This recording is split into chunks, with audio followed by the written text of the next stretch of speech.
खासदार श्रीकांत शिंदे मुंबईमध्ये पत्रकारांशी संवाद साधत आहेत. थेट जाऊयात. सादर करतील. त्याचबरोबर काही इमारती अशा आहेत की त्याच्यामध्ये FSIचं उल्लंघन जे आहे ते झालेलं नाही आहे, तर ते कशा प्रकारे रेग्युलराइज करता येईल का याच्यावरती देखील विचार जो आहे हा सुरू आहे.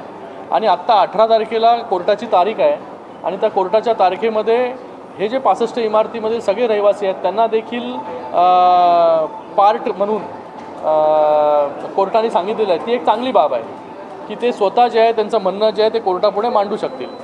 मुळात विषय असा आहे की ही कम्प्लिटली इल्लिगल अनऑथराइज बिल्डिंगा नाही आहेत. याच्यामध्ये जे डॉक्युमेंटेशन झालेलं आहे ते काही डॉक्युमेंटेशनची जी आहे ती फॉर्जरी झालेली आहे. तर ह्याच्यामधून मधला मार्ग कसा निघेल, लोकांना त्यांचा मालकी हक्क कसा मिळेल आणि त्याच्यानंतर जी काही कारवाई कोर्टाला करायची आहे ती कारवाई जी आहे ती कोर्ट जे आहे ते त्यांच्या अखत्यारीत जे आहे ते करू शकते.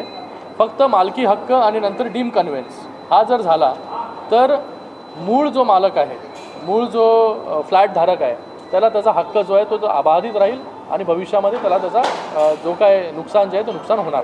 पुढच्या महिन्याभरानंतर महापालिका निवडणुका घोषित होतील, आचारसंहिता लागेल, त्याच्या आधी हा प्रश्न त्याच्या अगोदरच 18 तारीख कोर्टामध्ये आहे. त्या 18 तारखेच्या अगोदर कॅबिनेटमध्ये जे आहे हा प्रस्ताव गेला पाहिजे आणि कॅबिनेट जे काही डिसिजन देईल त्याच्या अनुषंगाने आम्ही कोर्टामध्ये जाणार आहोत. वेगळा प्रश्न असा आहे की काल 2 ठाकरे बंधूंनी निवडणूक आयोगाला पत्र लिहिलं होतं कुठेतरी मतचोरी आणि सगळ्या याच्यामध्ये कसं बघताय मतचोरी.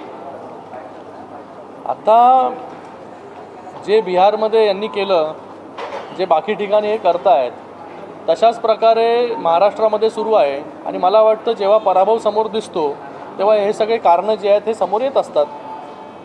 सर, रवींद्र चव्हाण यांनी थेट आरोप लावलेला आहे की मतचोरी मोठ्या प्रमाणात झालेली आहे. अंबरनाथ नगर परिषदेमध्ये कुठेतरी मतदार याद्यांमध्ये मोठा घोळ जो आहे तो पाहायला मिळतो. थेट त्यांचा रोख जो आहे तो शिंदेच्या शिवसेनेकडे पाहायला मिळतो. अधिकाऱ्याच्या खुर्चीच्या बाजूला बसूनच ती याद्या तयार झाल्यात असा थेट आरोप करतात. इलेक्शन कमिशन जी आहे ही इंडिपेंडंट ऑर्गनायझेशन आहे आणि मला वाटतं जो काही त्यांना हरकत घ्यायचा असेल तर त्यांनी जे आहे हे आपल्याला सगळे अधिकार जे आहे हे दिलेले आहेत लोकशाहीने.